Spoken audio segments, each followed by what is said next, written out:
discutir el modelo de atención primaria, discutir el contexto de lo que es el recurso humano dentro de ese planteamiento, y creo que lo que salga de este foro nos va a ayudar y alimentar muchísimo al gobierno nacional frente a dónde debemos seguir avanzando y cómo debemos plantear ese proceso de desarrollo, incluyendo el proceso de reforma.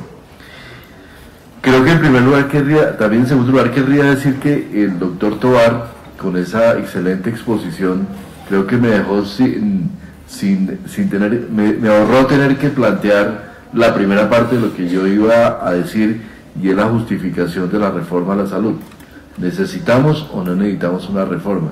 Creo que la conclusión después de esta conferencia es que definitivamente el sistema después de 20 años necesita ajustes muy importantes, y que tienen que ver con toda su funcionalidad y la estructura propia del sistema de salud.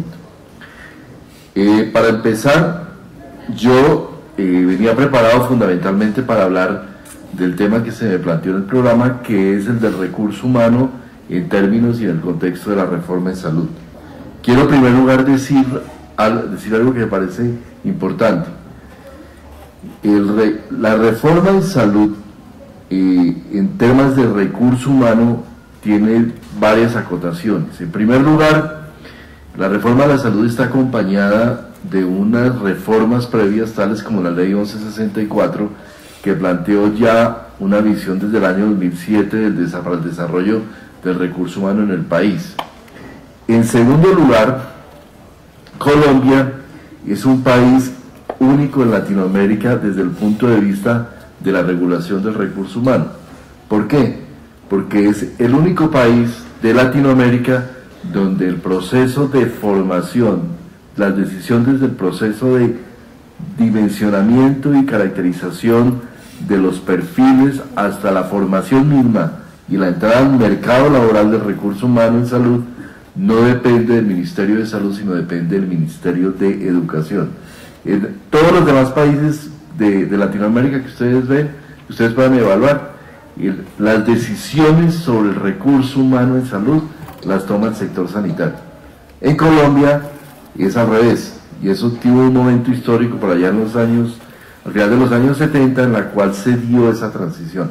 Por esa razón, desde el sector salud hay una mayor dificultad para lograr efectuar cambios, ya que se debe contar con todo este proceso y con la anuencia, en todo caso, del sistema educativo, tema que obviamente es muy importante en términos de calidad, pero que indudablemente agrega una complejidad al desarrollo de una política del recurso humano. ¿Cuáles son los temas que uno ve que se han logrado, como decía el doctor Tovar, muchas cosas más allá de la cobertura universal? Yo solo enfatizaría, para no profundizar en eso, un tema que me parece relevante, que es el tema de equidad en el acceso a los servicios hospitalarios y a los servicios asistenciales.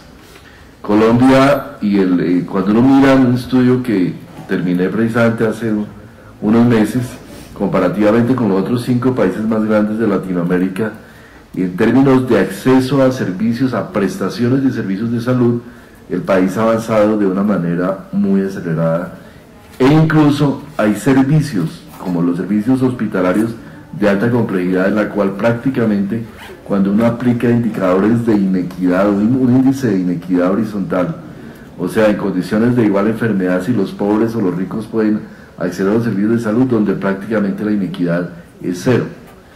Es cero, y eso se ha hecho con un tremendo esfuerzo del país durante los pasados 20 años en lograr pasar de una situación que, como la planteaba el estudio sectorial de salud de los años 90, para el año 1989 el 64% de la población que quería tener acceso a servicios médicos en Colombia no tenía acceso.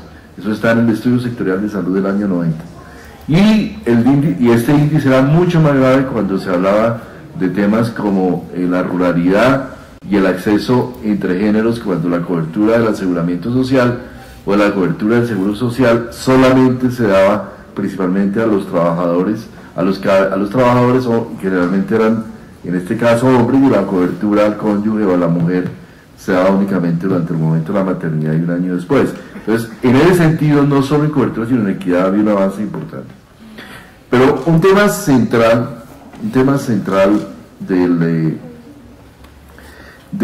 momento al que llegamos, si uno mira las bases de lo que fueron la Ley 100 de 1993 y aquello que se propuso en ese momento, fueron cobertura universal, protección financiera y acceso. Cobertura universal, 96% de cobertura universal. Protección financiera, Colombia es uno de los países más bajos, seguramente después de Cuba, es el país más bajo en términos de gasto de bolsillo. Según el estudio de cuentas nacionales que entregamos este año, solamente el 21% del gasto de las personas en Colombia se da como gasto de bolsillo. Eso se relaciona con el hecho de que es uno de los países con más bajo índice de aseguramiento privado. Colombia, para el nivel de desarrollo, debería tener, como tienen países como Brasil, por ejemplo, un 20 o 25 o 30% de aseguramiento privado.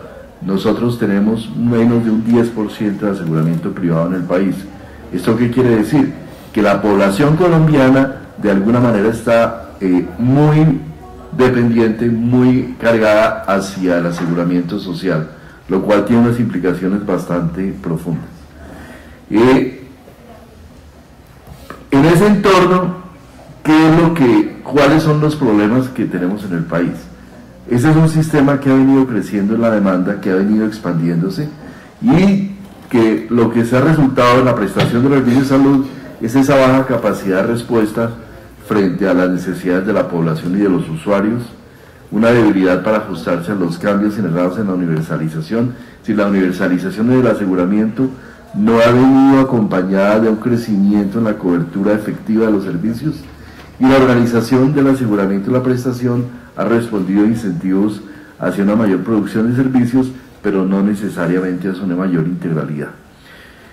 Si un sistema se plantea bajo el supuesto de tener protección financiera, el asegurador que se planteó en la Ley 100, que se generó con las EPS, fue fundamentalmente un asegurador de tipo indemnización, que era lo que se busca en la EPS actualmente.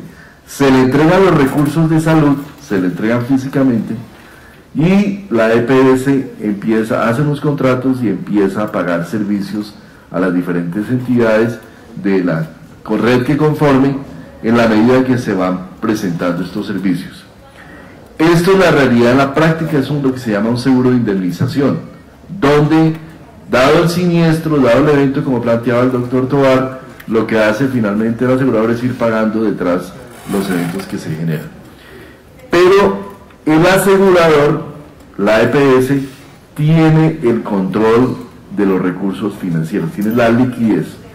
Y esto genera un incentivo tremendamente complejo, tremendamente difícil de manejar, y es que el asegurador, en parte para controlar esa presión de demanda, pero en parte también puede ser por incentivos negativos, termina racionando de alguna manera servicios y racionando los servicios para para tratar de mantener su rentabilidad y mantener, digamos, unos mayores ingresos. Es un problema que para nosotros es absolutamente claro, es absolutamente identificado, y efectivamente hay un tema de lucro muy importante allí que es necesario abordar como uno de los temas centrales para el planteamiento de un proceso de reforma. Pero yo quiero dejar en claro también otro tema que nos preocupa incluso aún más cuando uno ve la estructura de los servicios que el propio lucro en el aseguramiento, y es el lucro en la prestación. Es decir, el lucro en la prestación es el problema, y lo repito, en este momento en Colombia el problema central son los incentivos de lucro en la prestación de los servicios. Este es un tema que casi nadie quiere hablar. Cuando uno lo plantea en foros, se le viene toda la estructura de prestación, y lo quiero poner con ejemplos muy simples y sencillos. ¿Cómo es posible que en Colombia tengamos para 77.000 pacientes de cáncer que tenemos al año, tengamos 2.800 IPS acreditadas para la prestación de cáncer, mientras en el país tenemos menos de 200 oncólogos clínicos. Cuando uno va por las ciudades del país, que me ha tocado en este año andar por todas, uno encuentra cantidad de IPS que se han venido generando por todas partes del país, en pequeñas casas, con servicios de oncología, servicios de diferente tipo, y muchos de ellos, doctor Tovar, servicios ambulatorios, en los cuales se justifica, bajo la justificación del servicio, se está generando un negocio absolutamente perverso, que es vivir o sostenerse con base en el sobreprecio que se le pone a los medicamentos. Y nosotros terminamos en el país con un esquema de pagando medicamentos más costosos de toda Latinoamérica por este incentivo a generar estas 2.000 unidades en caso de cáncer para atender eso. Pero no es solo cáncer. ¿Cómo es posible que en Colombia tengamos 661 IPS especializadas en el manejo de pacientes con VIH-Sida? Sí, el VIH-Sida es un problema gravísimo en el país, pero tenemos 37.000 pacientes con VIH-Sida, los cuales 32.000 de estos pacientes son pacientes que están en tratamiento, y para estos 32.000 pacientes tenemos 661 IPS. Si uno hace la división fácil del promedio, que pues tiene sus problemas, le salen algo así como 55 pacientes por IPS. Es decir, es un paciente, prácticamente es menos de un paciente cada 4 o 5 días en ese esquema de atención. ¿Qué se está haciendo? Viviendo del sobreprecio y el overhead que se genera a los antirretrovirales. Pero uno pasa y es igualmente por todo. Entonces, los hospitales públicos son en la fachada públicos, son una fachada públicos, pero los servicios de alta rentabilidad, las unidades de cuidado intensivo, los servicios, los aceleradores lineales, los servicios de cuidado intensivo neonatal, están externalizados. Entonces no son hospitales públicos, son hospitales en fachada públicos, pero con una administración, con una entrega a una explotación privada. Y, por supuesto, uno encuentra a nivel de esos hospitales públicos, además, temas tan complejos desde el punto de vista del recurso humano, como hospitales que hoy en día se manifiestan en unas crisis terribles, pero que uno dice, pero ¿cómo puede ser que un hospital de tercer nivel de alta complejidad tenga 11 funcionarios por cama, 11 funcionarios por cama, cuando en las entidades privadas de más alta complejidad del país uno encuentra números que van de 3 a 5 funcionarios por cama? Es decir, casi más del doble de los funcionarios. Es que hay unos incentivos tremendamente fuertes para sobredimensionar, para llevar a los hospitales públicos a unas situaciones donde se generan incentivos para extraer rentas de otro tipo, digámoslo así, rentas políticas, para después generar situaciones muy complejas que terminan devolviéndose al gobierno nacional y terminan volviéndose situaciones. En Colombia hay casos de hospitales públicos excelentemente manejados, y uno se pregunta por qué son tan diversas esas historias. ¿Por qué hospitales como el Hospital Universitario Departamental de Pasto son realmente ejemplo de buena gestión de servicio a la comunidad de excelente acceso a la población, o el Hospital Departamental de Medellín? ¿Y por qué en el otro extremo uno encuentra hospitales absolutamente llevados? Ahí hay un tema supremamente relevante en relación con lo que es esa estructura de prestación. Al final, el problema grave que tenemos es que termina sobre el paciente toda esta estructura. ¿En qué termina? En una estructura tremendamente fragmentada en el servicio de salud. Cada uno de estos prestadores de servicios de salud a lo largo de los pasados 20 años fue ubicándose en un pequeño nicho, en un nicho pequeño donde yo hago una parte del tratamiento. Desde el tratamiento del cáncer, hay una parte donde será la parte de tratamiento de medicamentos oncológicos, otro hace la parte de aceleración lineal si es necesaria, otro hace otro componente, y así se va fraccionando el servicio de una manera absolutamente compleja frente a la población. Y ahí es donde yo creo que hay que analizar desde ese punto de vista lo que hoy llamamos integración vertical. Yo creo que la integración vertical se ha visto y lo identifico casi en todas las presentaciones que se hace, se le da una connotación de un análisis de integración vertical desde la visión del mercado, desde el marco de referencia del mercado. Es que los aseguradores se nos están metiendo en nuestros eventos de mercado, nos quitan el mercado y nos ponen en condiciones, cuando ellos tienen condiciones de mayor competitividad y tienen el dinero finalmente, entonces pueden, entre comillas, llamamos la palabra que usamos en Colombia, marranear, y pueden hacer una posición dominante. Pero la verdad yo les quiero decir que este es un marco de referencia absoluto. Es bueno, es válido, es interesante, pero es limitado. Es absolutamente limitado. ¿Por qué es limitado? Porque le falta la otra parte de esa ecuación, que es la ecuación más importante, y es dónde y cómo se debe dar la integralidad de los servicios a las personas. Y no me vengan a decir que la integración vertical es mala per se, es mala porque sí, porque...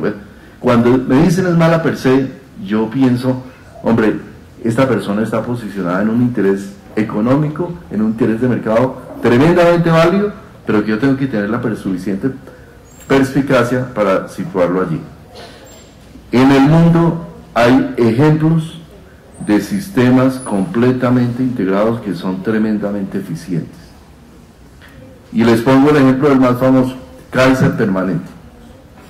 Kaiser Permanente es un sistema totalmente integrado y cerrado, con excepción en uno o dos estados de los más pequeños donde funciona Kaiser Permanente. Pero si uno mira toda la operación de California y Kaiser Permanente, es una operación integrada verticalmente y cerrada completamente. Está integrada, ¿por qué razón? Quienes hayan tenido la oportunidad de ver el modelo de Kaiser Permanente, está integrada verticalmente alrededor de la gestión y el proceso de servicio al paciente. Esa es la justificación en Kaiser Permanente de la integración vertical. En los modelos privados españoles también hay integración vertical. Nosotros hablamos mucho que el modelo español es muy bueno, ahora tiene problemas, ha sido muy bueno, pero es un modelo donde las concesiones que se hacen a los privados, Rivera Salud, Capio Sanidad y demás, se les hace para que asuman la gestión del paciente de una manera integrada, absolutamente integrada. Y son servicios que son, si uno compara Kaiser Permanente o los modelos integrados españoles, son mucho más económicos que otros modelos donde hay mayores niveles de competencia. Entonces yo creo que a este tema de la integración hay que darle un marco de referencia si realmente queremos avanzar, desnudándonos del problema de los incentivos económicos y pasándonos al problema de qué es lo que le conviene al paciente. ¿Y qué es lo que tenemos en la actualidad? Casos de tratamientos de cáncer donde se le da al paciente toda una cantidad de pasos de un lado a otro simplemente por los incentivos que existen en el sistema y particularmente en la prestación de servicios para fragmentar el servicio y para generar negocios. Hay problemas de integración vertical o de integración horizontal, si lo queremos llamar así, dentro del propio tema de la prestación, y esos temas no se abordan, no se han querido abordar, y yo creo que es el momento de que una reforma de salud lo piense de una manera, desde esa visión. Una evidencia de qué es lo que nos ha pasado en el sistema. Desafortunadamente en Colombia la información sobre los servicios, sobre los sistemas públicos es muy limitada, pero en los sistemas privados, los sistemas privados muy limitados, perdón, en el sistema público tenemos algunos datos. ¿Cómo ha crecido la demanda? En solo 8 años crecimos en el 65% en consulta electiva urgente, en cirugías, en egresos hospitalarios en el 11%. La tasa de hospitalización en Colombia, según la encuesta nacional de salud y la encuesta de calidad de vida, la tasa de hospitalización es del 8%. 8% de los colombianos son hospitalizados a lo largo de un año. La tasa de hospitalización en México es de 4.7%. Cuando estoy haciendo un análisis comparativo del Ministerio con las estadísticas de la OECD, En México, por darles un ejemplo, cuando en las estadísticas de ellos de la OECD, se hacen más o menos 7.9, tiene un índice de 7.9 reemplazos de cadera al año por cada 100.000 personas, 100.000 habitantes. En Chile están en 14.7% reemplazos de cadera al año por 100.000 habitantes. Yo les pido a ustedes que se imaginen cuántos son en Colombia, como decimos la estimación para Colombia. 27. 27. ¿Qué es lo que ha pasado acá? Es decir, ¿qué es lo que le pasa a este sistema? Cuando nosotros hablamos de un derecho universal a la salud, cuando hacemos un crecimiento de la demanda como el que hemos tenido, y pasamos de una cobertura de aseguramiento social que era del 23% en los años 90 al 96%, y le decimos a la población colombiana, mire, tenemos derecho fundamental a la salud garantizado, no nos damos cuenta, primero, que esto va a generar un crecimiento de la demanda absolutamente gigante, y que tenemos una carga acumulada de enfermedad de algo que no se había resuelto durante muchos años, más una transición demográfica tremendamente grande en la población, y que eso nos está impactando los servicios de salud.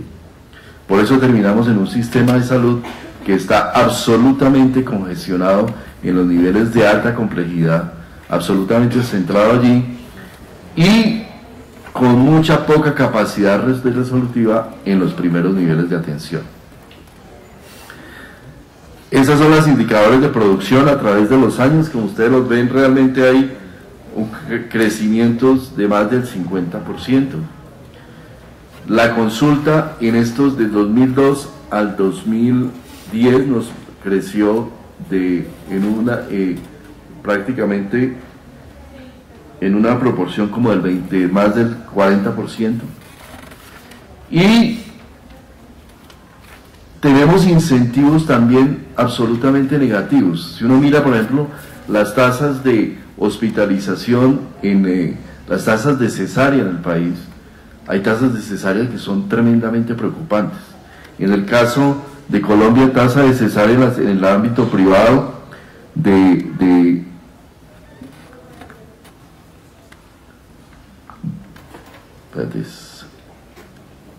aquí no lo tengo, pero la tasa de cesárea en Colombia se ha incrementado de una manera muy relevante, y hemos identificado incluso una situación muy compleja. En Colombia se están generando incentivos, como en otros países también, para hacer el parto antes de la semana 39. Y esto ha tenido unas consecuencias muy grandes sobre las condiciones de prematurez y de situación en la población, en los niños que nacen. Razón de partos remitidos por cada parto atendido en Colombia hemos aumentado de manera relevante, y consulta preventiva, que es esa otra parte de la ecuación. Cuando uno mira los quintiles de población, la población entre la población más pobre y la población más rica, encuentra diferencias absolutamente relevantes en lo que tiene que ver con el acceso a la consulta preventiva. Sí, de acuerdo con lo que yo les presentaba en la primera parte, hemos tenido un crecimiento muy grande y un acceso mucho más equitativo a la consulta de alta complejidad y a los tratamientos hospitalarios, pero en la parte preventiva tenemos una pérdida casi absoluta de equidad, o una limitación tremenda en la equidad entre los quintiles más pobres y los quintiles más ricos. Solo los casos de consulta preventiva médica y consulta preventiva odontológica son tremendamente ilustrativos de esta situación que tenemos en este momento. ¿Cuál es el reto que tenemos en Colombia? Yo creo que ahí todos coincidimos, y yo creo que el proceso que hemos venido llevando a lo largo de los años, de los últimos 3 años, es coincidente. Nosotros necesitamos fortalecer los niveles primarios de atención, y necesitamos fortalecer esa atención primaria como estrategia fundamental para poder generar unas mejores condiciones de salud, y para hacer que esa estadística que dicen en algunos hospitales de alta complejidad, que cerca del 40% de la demanda que llega a los hospitales de alta complejidad no debería estar allá, y que nos ha hecho que la puerta de entrada al sistema sean los servicios de urgencias de los hospitales de alta complejidad, y no sea lo que debe ser, que es el servicio de baja complejidad, pues eso tenemos que solucionarlo de una manera coherente para garantizar disponibilidad, suficiencia y completitud y obviamente la oportunidad de los servicios. Eso implica una gestión que tenga que ver desde los propios determinantes sociales. Y ahí el sector salud ha atravesado una situación muy compleja. Nosotros recibimos los efectos de muchas situaciones que son generadas en otros sectores. El problema del EPOC, la enfermedad pulmonar obstructiva crónica, en las grandes ciudades ha venido creciendo de una manera desmesurada, pero eso está totalmente relacionado con el nivel de contaminación de nuestras ciudades. Y en el sector salud no tenemos las herramientas efectivas para poder, o no las teníamos, para poder afectar este tema. Y el mismo problema de dengue que tenemos en este caso en Colombia para este año, llevamos un conteo de 112.000 casos, es un problema generalizado a nivel latinoamericano en la mayor parte de los países. Ayer hablaba con el viceministro de Costa Rica, ellos tienen en un país de 10 millones de habitantes 42.000 casos, tienen una proporción más mayor que nosotros, pero allá hay un problema ambiental y de manejo del agua y de acceso al agua que es tremendamente severo, más obviamente el problema de calentamiento global. Afectar esos determinantes sociales, el centro de la búsqueda de afectar los determinantes sociales se plantea a través de lo que formulamos este año y entregamos al país, que es el Plan Decenal de Salud Pública. Pero eso necesita acciones intersectoriales, necesita una acción en la cual otros sectores, el sector minas, ambiente, educación, se pongan a trabajar y trabajen con nosotros en la generación de las condiciones para afectar esos diferentes determinantes sociales. ¿Qué es lo que nosotros tenemos finalmente? Son redes de servicios, y esas redes de servicio que tenemos en el país tradicionalmente han venido siendo conformadas a partir de tres niveles: un nivel de baja complejidad, un nivel de media complejidad y un nivel de complejidad alta. Pero también en los pasados 20 años nos ha venido sucediendo un fenómeno, y es que con los incentivos económicos en la prestación de servicios de salud se nos ha venido desapareciendo el nivel de complejidad media, y cada vez más esos hospitales de nivel medio o se retraen a un nivel básico primario por mal dimensionamiento, y encuentra uno hospitales de segundo nivel de complejidad en municipios de 20.000 habitantes que claramente no tienen razón de ser, pero que por razones diferentes a las razones técnicas se construyeron. Y por otro lado están los hospitales de segundo nivel de complejidad que se fueron sofisticando y son prácticamente de tercer nivel. En algunos servicios ya es muy difícil hacer esa distinción. En el primer nivel, ¿qué ha pasado? Yo sí creo que hemos tenido una tremenda obsolescencia de los primeros niveles. El primer nivel de atención se fue perdiendo muchísimo en su capacidad resolutiva. En mucho tuvo que ver las decisiones propias del Ministerio de Salud en ese sentido. Nosotros nos encargamos de ir a través de algunos mecanismos, entre ellos el mecanismo de habilitación, ir limitándole la capacidad a ese primer nivel, y reivindicamos ese modelo hiperespecialista, y de alguna manera le estamos dando un mensaje muy fuerte a la sociedad, a la comunidad, en el sentido de que la buena atención solo se consigue en la alta complejidad, con una pérdida muy importante de la capacidad en los primeros niveles de atención, especialmente en los primeros niveles de atención públicos, porque si uno va al régimen contributivo, encuentra que durante los pasados años se ha venido sofisticando relativamente los primeros niveles, y hoy en día hay EPS que tienen de una manera integrada algunos servicios de buena capacidad, con buena capacidad resolutiva en esos primeros niveles de atención. Entonces, allí viene el punto central de qué es lo que debemos hacer en la reforma de salud frente al tema, en el tema específico de la prestación de los servicios de salud y en lo que tiene que ver con el aseguramiento y la prestación. La primera decisión que está planteada en la reforma de salud es: hay que quitarle unas funciones al asegurador, a la EPS, y unas funciones centrales para que podamos pasar de ese seguro de indemnización que está centrado en lo financiero a un seguro de naturaleza, de otra naturaleza, que esté centrado en la gestión del riesgo en salud. Ese es el centro de lo que está planteado al quitarle a Salud Mía, al generar Salud Mía, y reivindicar lo que muy bien decía el doctor Tovar, es que al final este es un sistema de aseguramiento público. La responsabilidad final la tiene el Estado y todas las situaciones del aseguramiento terminan repercutiendo sobre el propio Estado. Entonces, Salud Mía lo primero que hace es reconoce esa existencia de un aseguramiento público, lo llama una institucionalidad pública. En ese sentido, la reforma es un clarísimo reconocimiento de que los incentivos de mercado a ultranza, sin capacidad regulatoria del Estado, sino solamente con una capacidad moduladora que se plantearon en la Ley 100, ese modelo de incentivos no funcionó. Y que es necesario recoger el sistema hacia un sistema donde lo público tenga un mucho mayor control y una capacidad institucional mucho más fuerte. ¿Sobre qué funciones? Primero, la afiliación. Se le quita la afiliación a las EPS actuales. ¿Por qué se le quita la afiliación? Para eliminar el incentivo de mercado de la selección adversa de riesgos que existe actualmente. Nosotros terminamos después de 20 años con unas EPS con riesgos controlados y unas EPS con riesgos absolutamente descontrolados, en las que necesariamente hay racionamiento de servicio solamente por el hecho de que los riesgos que tienen en el interior son mucho mayores que la posibilidad de la OPC y que el mecanismo, que lo que les puede compensar a través del mecanismo de compensación que se les involucra. Entonces, primero es quitarle la función de afiliación. Y los colombianos se afilian a un sistema fundamentalmente público, se afilian a un ente público, se adscriben a una EPS, pero el ente público, Salud Mía, tiene la capacidad de decirle, señor EPS, si esa persona se afilia con usted, usted tiene la obligación de recibirlo.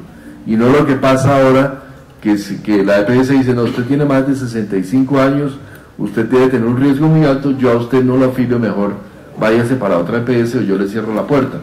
Entonces, esa es la primera función. La segunda función es el recaudo de las cotizaciones. Se le quita completamente a la EPS. Y la EPS, no queremos EPS donde la cabeza grande de la EPS sea el recaudo de las cotizaciones. Es decir, tener el dinero y que lo importante sea que el dinero nos entre. El recaudo se hace ahora a través de Salud Mía y este ente central que recibe la plata de todos los colombianos. La tercera función que se le quita a la EPS es el manejo de la liquidez, el manejo de la UPC. Ya no se le va a entregar a una EPS la plata de Fernando Ruiz para el año de una manera anticipada para que ella la meta a generar rendimientos financieros y después se dedique solamente a pagar o indemnizar los costos en los que haya incluido Fernando Ruiz. No, la plata se queda en Salud Mía y a la EPS se le paga una fracción administrativa.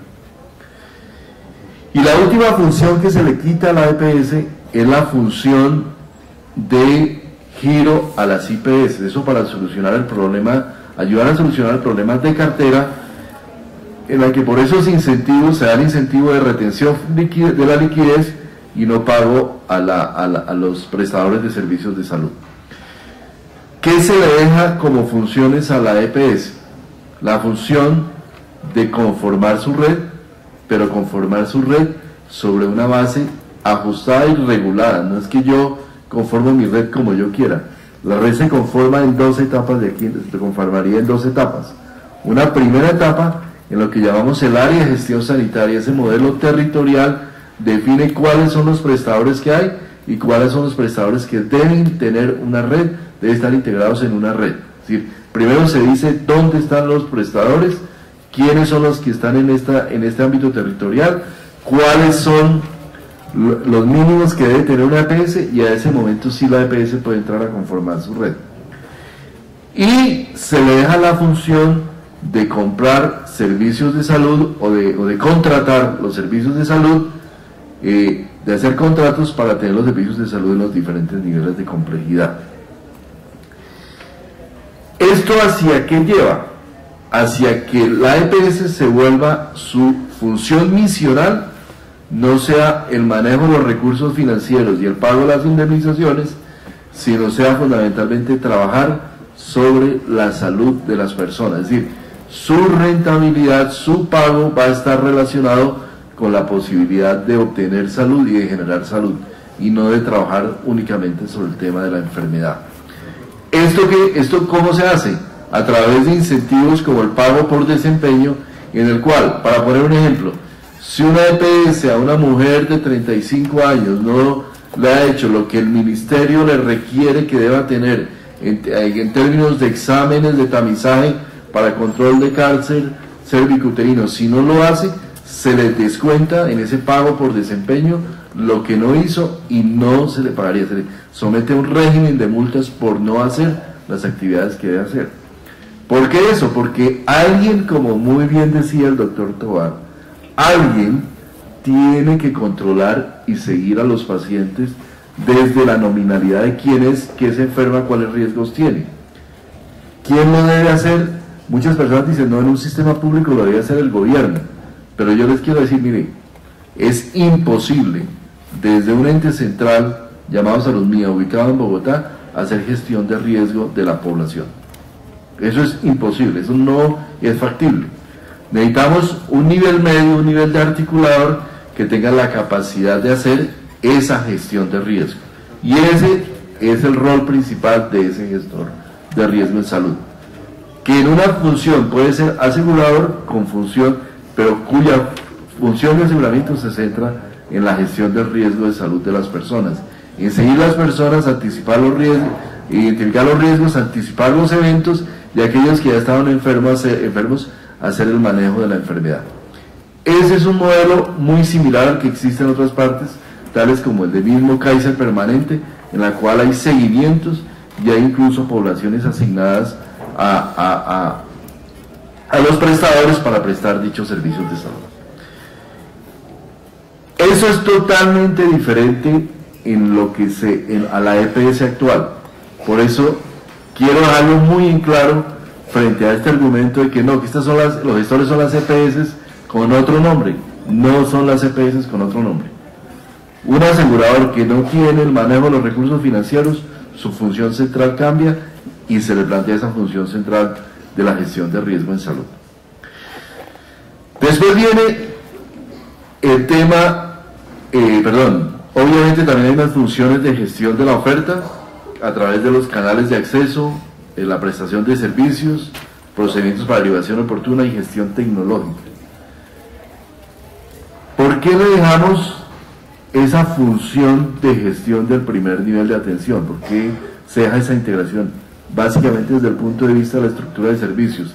Y lo que buscamos es que ese gestor tenga la capacidad de modular el riesgo y tenga la herramienta para modular el riesgo en ese primer nivel de atención. Si este es un asegurador permanente, un asegurador diferente, yo creo que Jave Salud, para poner un ejemplo, o la IPS universitaria, estas entidades que han venido como en esa frontera de lo que es la gestión de riesgo en salud, deberían pensar muy francamente si más bien lo que deben hacer no es convertirse en gestores con esa capacidad de integración vertical.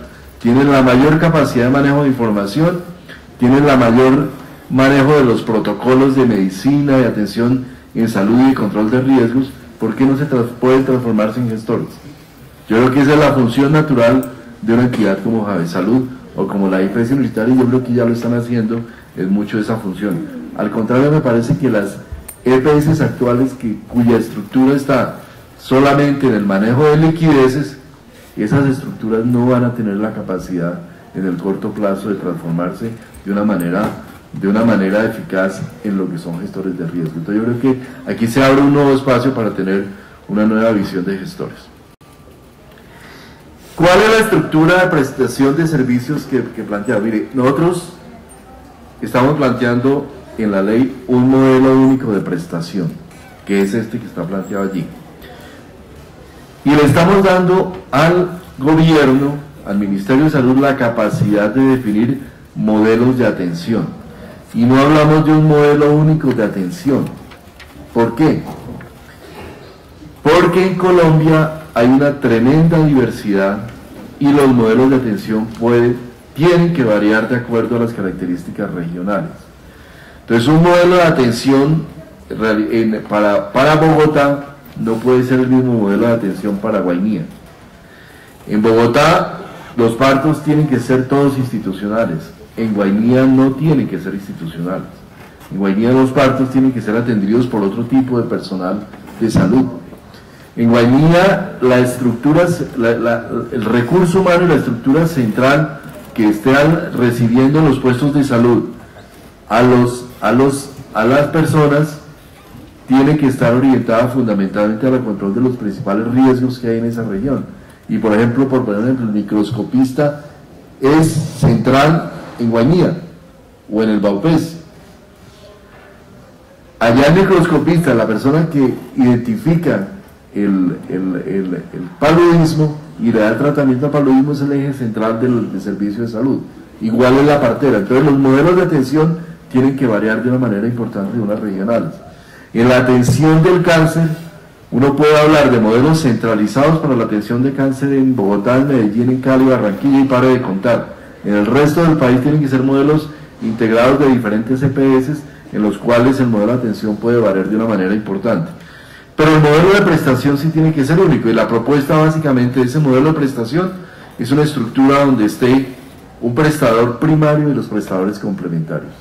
Prestador primario que se concentra en las especialidades básicas y en la atención ambulatoria, muy dentro del modelo de lo que actualmente hace Jave Salud, con una capacidad para servicios básicos, para inducción de demanda que a través de equipos ambulatorios opera indudablemente en ciudades como Bogotá en los estratos 1, 2, 3, pero que en los estratos 4, 5 y 6 nos va a tocar pensar en otro tipo de estrategias, porque ahí sí esta estrategia de los equipos extramurales seguramente no funciona y hay que pensar en otro tipo de aproximaciones telefónicas, por internet, yo no sé qué tipo de estrategias para poder hacer dicha inducción de demanda. Entre las especialidades básicas, nuestro planteamiento desde el punto de vista del recurso humano es: tenemos que tener un equipo extramural, un equipo que sea más orientado al personal seguramente no profesional.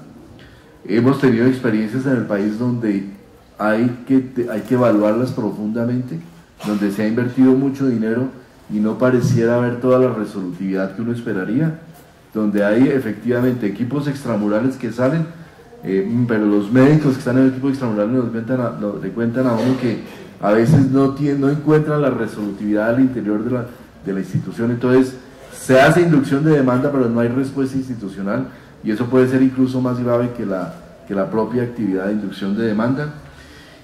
Y el modelo de prestación de recursos humanos que está planteado allí, para nosotros en los equipos primarios está centrado en ese recurso humano básico especializado, pero muy particularmente en la medicina familiar. Eso no nos lo estamos inventando nosotros, eso creemos que es algo que se ha venido imponiendo en todo el continente. Brasil, otros países están planteándose, han avanzado en el modelo de medicina familiar. Nosotros necesitamos centrar un modelo de medicina familiar en los servicios básicos. ¿Por qué? Porque el médico familiar, o como queramos que llamemos a este especialista, es el que tiene la capacidad de integrar la prestación de servicios, la red de servicios, con el manejo de los riesgos de salud. Si nosotros vamos a la estructura actual, donde hay un rural, un médico general en el servicio de salud, sin una visión y una capacidad de manejo de riesgos, realmente no vamos a tener capacidad resolutiva. Entonces hay que transformar eso hacia un esquema donde haya una capacidad de manejo de lo individual, pero también manejo de lo familiar y de lo colectivo, desde una centralidad ubicada en el servicio de atención primaria, que tenga la capacidad de tener esa inteligencia alrededor y de manejar a todos los pacientes. Números, poblaciones asignadas, yo creo que debe haber poblaciones asignadas, 2.000, 1.700, pero si uno habla de 1.700, casi que necesitaríamos 20.000 médicos familiares en Colombia. Yo no creo que lo vamos a lograr, pero por lo menos sí tener una capacidad muy grande para poder transformar y capacidad de darle competencias a los médicos generales en un proceso ordenado de alguna manera, pero sí definitivamente obtener el concurso del Ministerio de Educación, del sector de educación, para ayudarnos a formar un número apreciable de médicos familiares, porque desafortunadamente además no están en general en los servicios. Yo creo que Javier Salud es una excepcionalidad en el sentido, los que terminan captando a los médicos familiares en Colombia usualmente son las EPS, porque son tremendamente valiosos para el manejo del riesgo. Entonces, esa es como la estructura. Y otros perfiles. ¿Qué hacemos con la enfermera? ¿Qué debe pasar con la enfermera? Yo no creo que la enfermera sea un problema de competencias el que tengamos. Creo que tenemos enfermeras tremendamente capacitadas para hacer gerencia hospitalaria en el país. El perfil actual ha ido hacia allá y ese perfil lo debemos preservar. Pero ¿qué debemos hacer frente el tema de enfermería en los primeros niveles de atención? Yo pensaría, y me atrevo a decirlo acá, incluso con algunas de ellas lo hemos hablado, que debería haber un perfil de enfermera comunitaria, enfermera preventiva, enfermera de primer nivel de atención, probablemente un perfil tecnológico que ayude a soportar los servicios y que no sea solamente una atención medicalizada la que esté soportada en esa estructura de servicios. Pero hay retos también muy grandes. Odontología misma, ¿cuál debería ser el rol del odontólogo general dentro de esta estructura de servicios? Para los niveles complementarios o los niveles de alta complejidad realmente no creemos que la estructura debe cambiar. Hay una tendencia muy grande a la hiperespecialización, y el problema que tenemos es la disponibilidad de especialistas a nivel nacional. Yo creo que definitivamente nosotros tenemos riesgos muy grandes acá. Este es un sistema, como las estadísticas que les mostré, ha crecido de una manera muy grande. Es un sistema que va a seguir creciendo. Nosotros no hemos todavía recibido todo el impacto de la igualación de planes en el régimen subsidiado. Ahí hay una demanda contenida de servicios tremendamente grande, y esa demanda se nos va a revelar en los próximos 10 o 15 años, y formar especialistas en este país es un proceso que toma entre 6 y 8 años por especialidades, entonces es un reto tremendamente grande. Miren el caso de los Estados Unidos. Hace un mes lanza una alerta la Asociación Americana de Facultades de Medicina, donde dice: necesitamos para los próximos 10 años 42.000 nuevos médicos, si no el sistema que está propuesto en la reforma de Obama no va a tener futuro. 42.000 nuevos médicos especialistas. Eso es una realidad, es una absoluta realidad, y que tenemos que buscar centrar. Cuando uno va por todas las regiones encuentra todo tipo de dificultades. Aquí la Universidad Javeriana hizo un estudio al final del año pasado donde nos dio unos datos de que 55% de los directores de hospitales del país han tenido que cerrar servicios o no abrir servicios por carencia de especialistas. Entonces hay un tema que es importante en eso de la formación y sobre el cual tendremos que trabajar. Mire, para finalizar, yo creo que tenemos unos retos tremendamente grandes. Yo resiento esta visión catastroficista que a veces tenemos de los colombianos sobre nuestras propias realidades. Yo creo que Colombia necesita una reforma de salud, necesita una reforma de salud que sea consensuada en lo que sea posible, pero es una reforma de salud muy difícil. Cualquiera que ella sea, va a ser muy difícil, porque ahí es un sistema lleno de intereses económicos, de intereses de diferente tipo, y cuando uno trata de mover hacia un lado cualquier tema, hay siempre alguien que salta y dice: me está afectando. Entonces es un problema de la institucionalidad y la legitimidad que tengamos los colombianos, la capacidad para abordar una reforma de salud donde todos, cada uno de nosotros, estemos dispuestos realmente a ceder en algo. Si no hay la posibilidad de ceder y de decir: mire, yo voy a ceder mis incentivos desde la prestación o alguna parte de esos ingresos para poder llegar a un sistema más coherente y tener otras ganancias, como por ejemplo dejar de tener esas prácticas profesionales en las que voy saltando de ciudad en ciudad, de servicio en servicio, a tener una práctica profesional donde te puedas centrar en una única institución y donde pueda trabajar y generar mi capacidad y mis conocimientos y mi aporte a la sociedad de una manera integrada y no de una manera fragmentada, por ejemplo, eso puede significar un bien muy importante al país. Quitarle los recursos y el manejo de recursos a las EPS es un aspecto absolutamente central. Pero nosotros necesitamos también, por ejemplo, que los hospitales privados tengan la capacidad de ceder también y decir, hombre, ¿por qué no dejo?